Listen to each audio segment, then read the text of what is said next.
Imagine finding a complex computer in a world of sandals and spears, a device so advanced it contradicts everything we know about ancient history.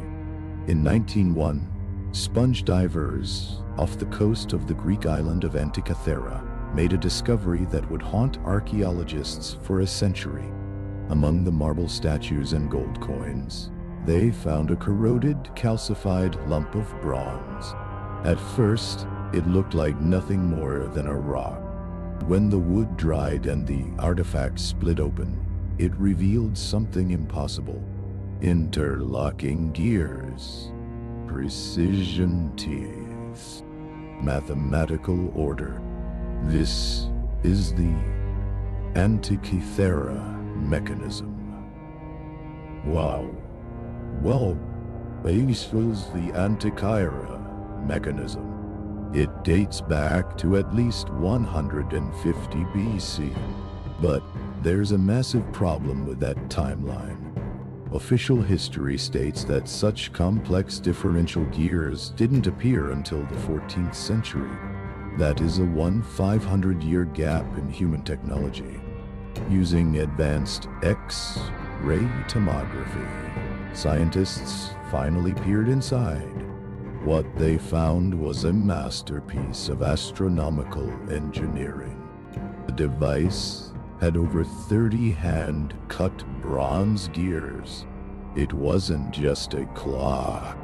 It was a celestial supercomputer.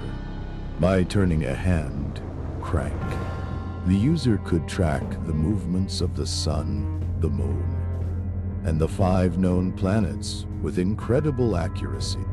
It even predicted solar and lunar eclipses, accounting for the elliptical orbit of the moon, a concept supposedly discovered centuries later. The back dials even tracked the 4-year cycle of the ancient Olympic Games. It was a tool for science, religion, and society. But who built it? Some point to the legendary inventor Archimedes. Others suggest a level of lost technology we are only beginning to understand. If the Greeks had this technology, why did it vanish? Why did it take another 500 years for humanity to reach this level again?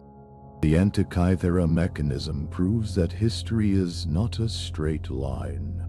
Was this a lone stroke of genius, or the remnant of a forgotten high-tech era? Tell us your theory below. I am your host for Artifact Files. Subscribe as we continue to uncover the objects that shouldn't exist. The truth is hidden in the gears.